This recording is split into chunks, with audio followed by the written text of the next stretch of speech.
안녕하세요 여러분, 서재쌤의 생명과학입니다. 자, 어제에 이어서 오늘은 혈당량 조절에 대해서 알아보도록 하겠습니다. 혈당량, 그렇죠? 혈당량, 혈은 뭐 혈액을 의미하는 거겠고, 당은 포도당을 의미하는 거겠지. 그래서 혈액 속 포도당의 농도, 그게 혈당량의 정의입니다. 포도당은 굉장히 중요하지. 그래서 이 포도당이 부족하면 에너지원이 부족하니까 근육도 수축 못하고 그다음에 뇌도 활동을 못하고 이런 식으로 우리 몸이 위기 상황에 빠집니다. 이걸 우리가 저혈당 쇼크 뭐 이렇게 부르게 되고, 혈당량이 높으면 이 혈액의 흐름을 포도당이 혈액의 점도를 높여가지고 혈액의 흐름을 방해하고 하기 때문에 여러 군데 우리 몸에 장기에 이상이 나타나게 되는 거죠. 좀 장기적으로. 그래서 혈당량이 일정 범위 내에서 유지되는 거, 이게 굉장히 중요한 일입니다. 그렇죠? 그래서 우리가 음식을 막 먹었을 때, 음식을 먹으면 소장을 통해서 포도당이 막 흡수가 되지. 그러니까 일시적으로 혈당량이 쫙 높아질 거야. 그렇게 되면 우리 호르몬을 분비해가지고 이 혈당량을 낮춰주게 되고요. 그 다음에 한동안 밥을 안 먹으면 소장에서 포도당이 안 올라오잖아. 그렇죠? 그래서 포도당을 계속 사용은 하는데 포도당이 흡수가 안 되니까 일시적으로 혈당량이 낮아지겠죠. 그렇지? 이렇게 혈당량이 낮아지면 또 문제가 생기기 때문에 저장해놨던 포도당들을 막 꺼내가지고, 그래가지고 혈당량을 다시 높여주게 되죠. 이렇게 끊임없이 일정 범위 내에서 유지하게 되는데, 이러한 조절 작용을 우리가 혈당량 조절이라고 얘기합니다. 그렇죠? 그러면 모든 그 항상성 조절 과정이 어디서 출발하냐? 시상하부에서 출발하는 겁니다. 그렇죠? 자, 이 시상하부가 혈당량에 대한 정보를 받죠. 그래서 지금 고혈당이다. 이 고혈당이라고 하는 건 여기 잠깐 보고 넘어갈까요? 여기 혈당량에 관한 부분. 그래서 혈액 100ml당 존재하는 포도당의 양, 이게 혈당량인데, 정상인은 혈당량 범위가 70mg per 100ml. 그렇죠? 그다음에 100mg per 100ml.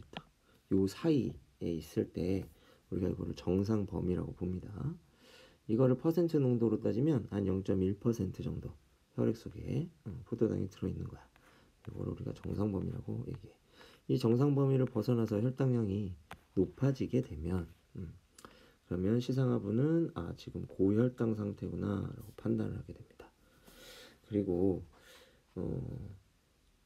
이 혈당량을 조절하는 중요한 내분비샘이 이자인데,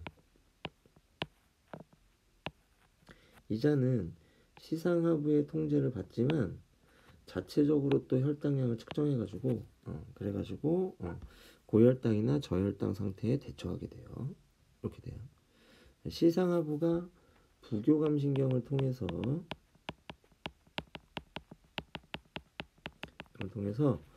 이자를 자극합니다. 그러면 이자는 소화액도 분비하죠, 이자에. 그래서 내분비샘이기도 하고 외분비샘이기도 하고 내분비샘이기도 한데, 이자에서 이 내분비샘에 해당하는 부위, 거기를 뭐라고 하냐면 이자섬이라고 불러요.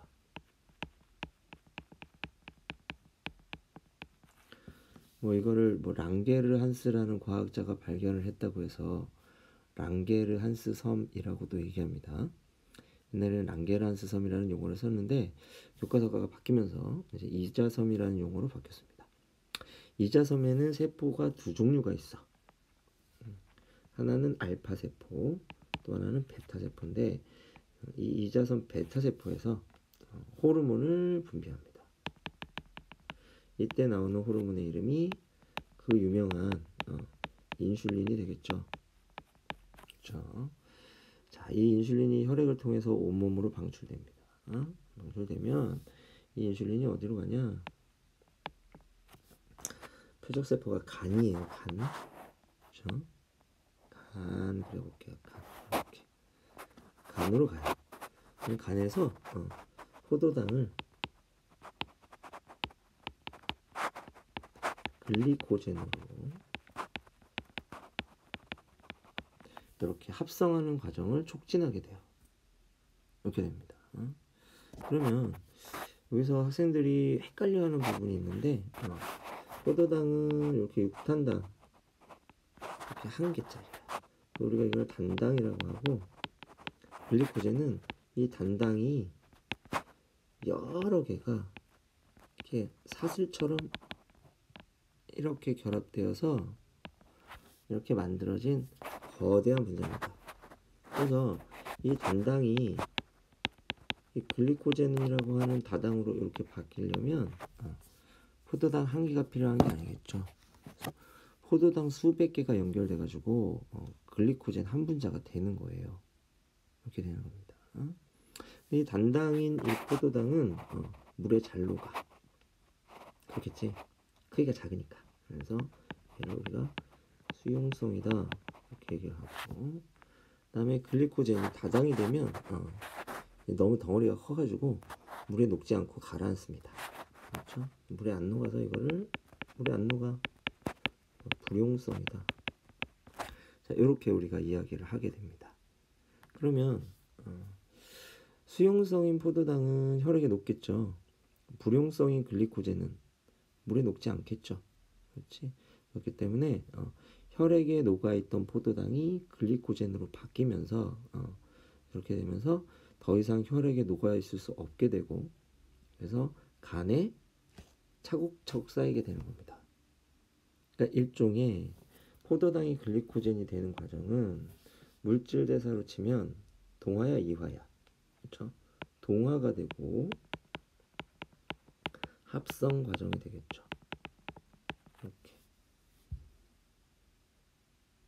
이렇게 됩니다. 그래서 포도당을 여러 개를 붙여서 창고에 쌓아놓는다. 이렇게 돼요. 그 창고의 역할을 하는 게 누구다? 아하, 간이다. 그렇게 여러분들이 알아두면 되겠습니다. 그렇게 되면 여기 봐봐. 우리 전에 배웠어. 간으로 올라가는 혈관이 있었죠. 이렇게 어디에서? 소장에서. 이 혈관 이름이 간문맥이었고,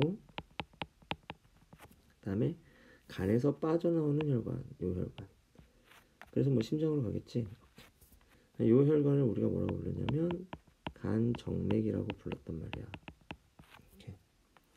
그러면 인슐린이 작용해서 포도당이 계속 글리코젠으로 바뀌면 간문맥으로 포도당이 들어왔는데, 간문맥을 통해서 포도당이 들어왔는데 이 포도당이 간정맥으로 빠져나가지 못하고 글리코젠으로 변한 다음에 간에 머무르게 되는 거야.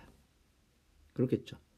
그러면 간문맥으로 들어왔던 포도당의 양보다 간정맥으로 빠져나가는 포도당의 양이 작아지겠죠. 그렇지? 그래서 우리 몸에 있는 포도당의 양을 줄여주는 겁니다. 그렇죠? 이때 간문맥을 A라 하고 간정맥을 B라고 한다면, 그러면 혈당량은 A가 높겠습니까? B가 높겠습니까? 그렇죠. A가 더 높겠지. 이렇게. 그래서 인슐린이 작용하는 상황에서는 간 문맥의 혈당량이 간 정맥의 혈당량보다 높아요. 그렇지? 간은 포도당을 받아서 이 포도당을 간에다가 저장해 놓는 겁니다. 그렇죠? 그래서 포도당이 글리코젠으로 변하는 과정은 저장 과정이라고 우리가 이렇게 생각해 볼 수가 있겠죠. 그 다음에 이 인슐린이 작용하는 표적 세포가 또 있어. 우리 교과서에는 그냥 체세포라고 이렇게 얘기를 했는데, 체세포. 이 체세포들은 포도당을 사용하는 소비자겠지. 그렇지. 체세포가 포도당을 흡수해서, 그렇지. 이거를 분해해서 세포에 이용해야 ATP를 생산할 수 있을 거 아니야. 그렇죠? 에너지원이니까. 그렇지? 그래서 이 체세포는 평소에 포도당을 흡수하거든. 왜? 에너지를 만들어내기 위해서. 근데 인슐린이 작용하면 이 체세포에서의 포도당 흡수가 평소보다 더 증가하게 된다는 거죠. 이 포도당이 어디 있던 게 혈액 속에 있던 포도당이 체세포로 들어가는데 평소보다 더 많이 들어간단 말이야. 그렇게 되면 어떻게 됐습니까? 혈당량이 감소하겠죠. 그렇지? 그래서 이 인슐린의 이 두 가지 작용, 간에다가 포도당을 저장하고 체세포에다가 포도당을 밀어 넣는 거야. 그렇지? 그렇게 되면 그 결과로 어떤 일이 일어나겠다. 그렇죠? 혈당량이 감소하게 됩니다. 이렇게. 그러면 처음에 왜 이 과정이 왜 시작했어? 그렇죠? 무슨 상태이기 때문에 이 과정이 시작된 거야? 고혈당 상태이기 때문에 이 과정이 시작된 거지. 그래서 이런 일련의 과정을 거치면서 혈당량이 어떻게 돼? 감소하게 되는 거지. 자, 여기까지 이해가 됐지요? 그 다음에 그럼 반대로 저혈당일 때 어떤 일이 일어나느냐 생각해 봐야 되겠죠? 자, 요거 초록색으로 한번 적어 볼게요. 자, 무슨 상태다? 저혈당 상태다. 이렇게 판단이 되면 포도당이 부족해. 이렇게 판단이 되면 시상하부에서는 누구를? 교감신경을 흥분시킵니다. 그래서 이자를 자극하고요. 이자도 이 저혈당에 뭐합니까? 반응하죠. 이때 이자의 이자섬 알파세포에서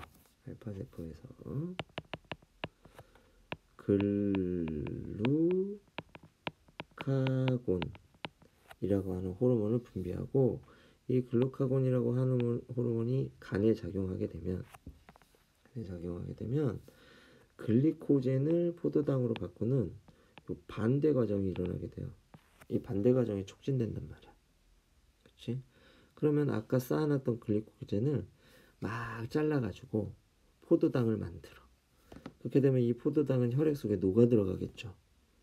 그렇게 돼서 간정맥을 통해서 배출되는 겁니다. 알겠지? 그러니까 이거는 저장 과정이 아니고 무슨 과정이라고 볼 수 있겠어? 네. 방출 과정이라고 볼 수 있고, 그 다음에 막 자르니까 이거는 이화작용이죠. 이화작용이고 분해 과정이다. 이렇게 볼 수 있습니다. 그럼 이렇게 글루카곤이 하게 되면 간문맥을 통해서 간으로 들어오는 포도당은 적은데, 그렇죠? 근데 그거에다가 간에서 포도당을 더 보태주게 되지. 그러니까 간정맥으로 빠져나가는 포도당의 양은 더 많아진단 말이야. 그래서 간으로 들어오는 포도당의 양보다 간에서 빠져나가는 포도당의 양이 더 많아지게 되겠죠. 이해가죠? 그렇지? 그렇게 되니까 이런 상태에서는 혈당량이 A와 B를 비교했을 때 A와 B는 어디가 더 높게 된다. 그렇지? 이때는 B가 더 높아지게 되는 겁니다. 됐죠? 이렇게 정리를 해봤어요. 그리고 그다음에 한 가지를 더 얘기할게요. 이 교감신경이 이렇게 흥분하잖아. 이 교감신경은 이자에만 작용하는 게 아니라 교감신경은 좀 우리 몸 전체적으로 작용한단 말이야. 그래서 이 교감신경이 누구도 자극하냐면 우리 부신 배웠죠? 부신이 겉질이 있고 속질이 있는데 부신 속질을 자극하고 부신 속질에서 에피네프린이라는 호르몬이 나와요. 호르몬이 나오고, 이 에피네프린이 하는 작용은 결국 혈당량을 높이는 방향으로 이렇게 작용하게 됩니다. 자, 이제 교과서를 잠깐 볼게요. 자, 요거를 잘 풀어놓은 거야. 복습하는 차원으로 한 번 더 읽어보겠습니다. 자, 이자선 베타 세포에서는 인슐린, 간에 작용합니다. 포도당을 글리코젠으로 전환시킵니다. 그래서 저장합니다. 다음, 세포의 포도당 흡수를 뭐예요? 촉진하죠. 그 결과 혈당량이 감소합니다. 이렇게 되고, 이자선 알파 세포에서 분비되는 글루카곤은 간에 작용하여, 그렇죠? 간에 작용하여 글리코젠을 포도당으로 전환, 그래서 혈액으로 방출합니다. 그렇죠? 그래서 혈당량을 어떻게 합니까? 증가시킵니다. 이렇게. 그러니까 인슐린과 글루카곤은 서로 반대의 작용을 하죠. 이걸 뭐라고 합니까? 길항작용이라고 이야기합니다. 그렇죠? 그다음 여기 보면 자율신경에 대한 얘기가 나오죠. 그렇지? 그래서 부교감신경은 인슐린 분비 촉진, 그렇죠? 교감신경은 그래. 에피네프린 분비 촉진, 글루카곤 분비 촉진 이렇게 됩니다. 그렇죠? 됩니다. 이거는 선생님이 그려준 거를 다시 한번 말로 이렇게 풀어본 거라고 이야기할 수가 있어요. 다시 여기로 돌아와서 그러니까 또 다른 색깔 써볼까? 노란색. 요 인슐린과 글루카곤의 작용은 이거는 뭐라고 볼 수 있고 길항 작용이라고 볼 수 있고, 그 다음에 고혈당이어서 인슐린이 나오고 인슐린이 나와서 혈당량이 감소했잖아. 그렇죠? 혈당량이 감소했잖아. 그러면 이 혈당량이 감소한 건 인슐린 분비를 다시 억제하겠죠. 그렇지? 그럼 이 과정은 뭐라고 볼 수 있을까? 요거는 음성 피드백 조절이라고 볼 수가 있어요. 그렇겠지. 그리고 글루카곤이 나왔을 때 저혈당 과정에서 글루카곤이 나왔을 때 글루카곤의 작용으로 인해서 결국 혈당량이 상승하잖아요. 그럼 이 혈당량 상승은 다시 글루카곤의 분비를 억제하겠죠. 그렇지. 요것도 뭐가 돼? 요것도 뭐가 된다? 음성 피드백 조절이 됩니다. 다시 정리해보자. 혈당량 감소는 인슐린의 분비를 결국 어떻게 한다? 억제하고, 그렇지. 그 다음에 여기 초록색으로 써진 작용의 결과, 혈당량이 증가하게 되는데, 이렇게 혈당량 증가는 다시 글루카곤의 분비를 뭐한다? 이렇게 억제하겠죠. 그렇지. 그래서 요거하고 요거는 음성 피드백이고, 그치? 그 다음에 인슐린과 글루카곤의 작용은 기량작용이 되는 거야. 그래서 인슐린의 농도 조절 과정만 따로 놓고 보면 그거는 음성 피드백 조절이 되는 거고, 글루카곤의 농도 조절 과정만 따로 놓고 보면 그러면 그것도 음성 피드백 조절이 되는 거고, 그런데 인슐린과 글루카곤의 간에 작용하는 요 작용을 짝을 지어 놓고 보면 요거는 길항 작용이 되는 겁니다. 학생들이 많이 헷갈려해요. 그렇지? 그래서 단독으로 보면 음성 피드백이고 짝을 지어 놓고 보면 뭐가 된다? 길항 작용이 된다. 자, 이렇게 좀 정리를 해 뒀으면 좋겠습니다. 그렇죠?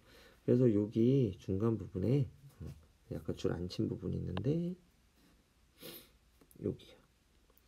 인슐린과 글루카곤의 작용 결과 나타나는 혈당량의 변화가 음성 피드백 작용을 하여 두 호르몬의 분비량을 조절한다. 다시 빨간색으로 보자. 호르몬의 분비량 조절. 요죠. 이거 뭐야? 음성 피드백. 됐죠. 그다음 인슐린과 글루카곤의 작용. 요거는 짝지어서 기량작용. 이렇게 정리하면 되겠습니다. 되게 헷갈리게 해가지고 학생들이 질문을 많이 하는데 근데 이게 뭐 시험에 잘 나오거나 그러진 않아요. 하지만 굉장히 중요한 개념이니까 요거를 잘 정리해서 알아두기 바랍니다. 알겠죠? 그러면 우리 몸은 언제 고혈당 상태가 될까? 한번 생각해 보세요.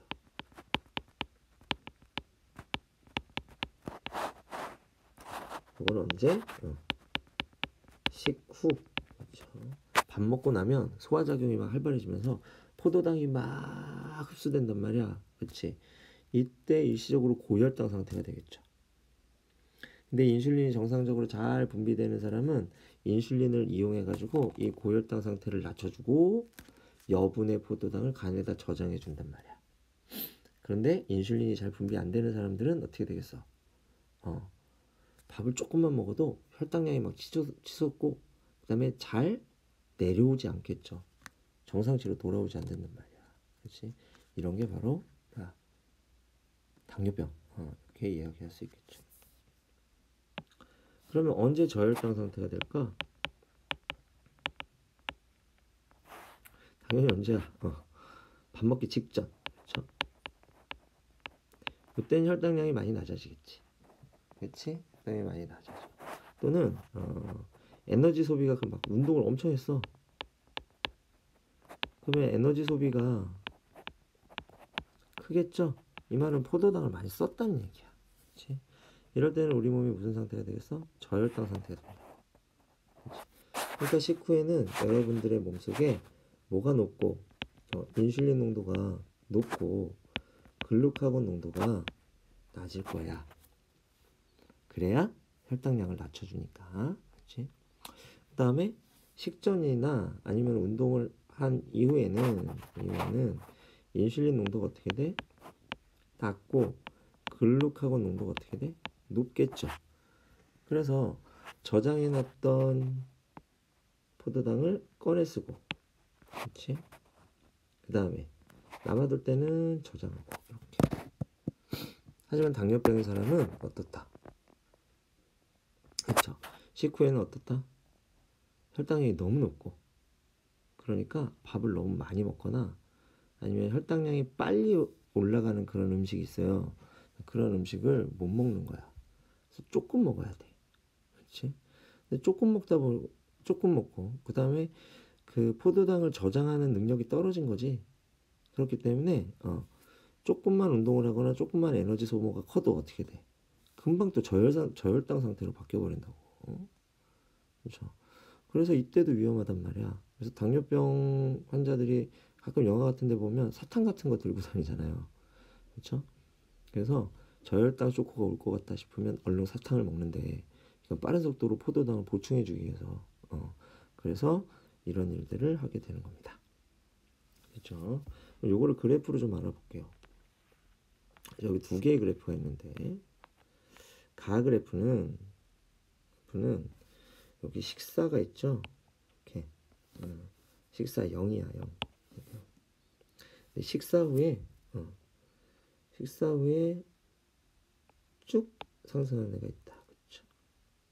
근데 B 그래프는 보면 여기 점 있잖아. 이 점이 지금 선생님이 치고 있는 이 점이 식사 시점에 걸려 있는데 B 그래프는 식사 직후죠. 두 번째 점이 여기 있으면 B 그래프의 두 번째 점은 그것보다 조금 더 늦은 시간이죠. 그렇지. 이렇게 올라갑니다. 그러니까 뒤따라 올라가는 거지. 그 다음에 얘가 쫙 상승하니까 얘는 더 가파르게 상승하네. 이렇게. 그래서 A의 변화를 B가 뒤따라가는 걸 우리가 볼 수가 있지. 그러니까 A가 뭐라는 거야? 여기 혈당량이라는 거야. 혈당량 변화를 곧바로 뒤쫓아가는 B. 이게 뭐가 되겠어요? 인슐린 농도겠죠? 이렇게 됩니다. 그 다음에 C 그래프는 혈당량 변화를 뒤쫓아 혈당량이 치솟자 C는 급격하게 농도가 떨어지죠. 그치? 그럼 요거 뭐겠어? 아, 요거는 글루카곤 농도겠구나. 이렇게. 그래서 실제로 여러분들 혈액 속에서 식후에는 인슐린과 글루카곤의 농도 변화가 요렇게 이렇게 이루어지게 됩니다. 됐죠? 그 다음에 나그래프를 볼게요. 나그래프는 여기 뭐라고 써 있어? 운동. 그렇죠? 운동을 막 하면 포도당 소비량이 막 늘어나잖아요. 그러니까 혈액 속에 포도당을 막 흡수해서 쓰니까 혈당량이 떨어지겠지. 그렇지? 혈당량이 떨어지는 만큼 어떻게 해야 돼? 그 포도당을 보충해 주기 위해서 반대로 이번에는 글루카곤의 농도가 어떻게 돼? 쫙 치솟겠죠. 운동을 하면 할수록 포도당을 계속 사용하니까 그 포도당을 계속 보충해 줘야 되잖아. 어디서 보충해? 아, 간에 저장해 놨다고 막 꺼내 써야 되잖아. 그러니까 쫙 증가합니다. 그러니까 이 Y 그래프가 뭐라는 걸 알 수 있겠어? 글루카곤의 농도 변화 그래프라는 걸 알 수 있겠죠. 그치? X는 뭐야? X는 이렇게 떨어집니다. 그렇죠? 그렇지? 지금 막 포도당 소비량이 증가하는데 저장하고 있을 틈이 어딨어? 그렇죠? 그렇기 때문에 인슐린 농도 분비는 줄어들게 되는 겁니다. 알겠죠? 요거는 뭐 어느 문제집이나 어느 교과서에나 교과서에는 없죠. 그렇지? 꼭 나와 있고 시험에도 아마 여러분들이 기말고사를 보게 되면 꼭 만나게 될 그래프가 아닌가 싶습니다. 그래서 이 그래프를 잘 받을 수 있도록 하시고요. 그래요. 이렇게 여기까지 혈당량 조절에 대해서 공부를 좀 해봤습니다. 자, 오늘 수업은 여기까지 하고요. 다음 시간에는 삼투압 조절. 이걸 학생들이 가장 어려워하는데 이 삼투압 조절을 우리가 어떻게 정복해야 할 것인가 다음 시간에 한번 잘 알아보도록 하겠습니다. 오늘 즐거운 토요일이네요. 푹 쉬고 그다음에 편안한 휴식, 즐거운 주말 되시기 바랍니다. 오늘은 여기까지. 안녕.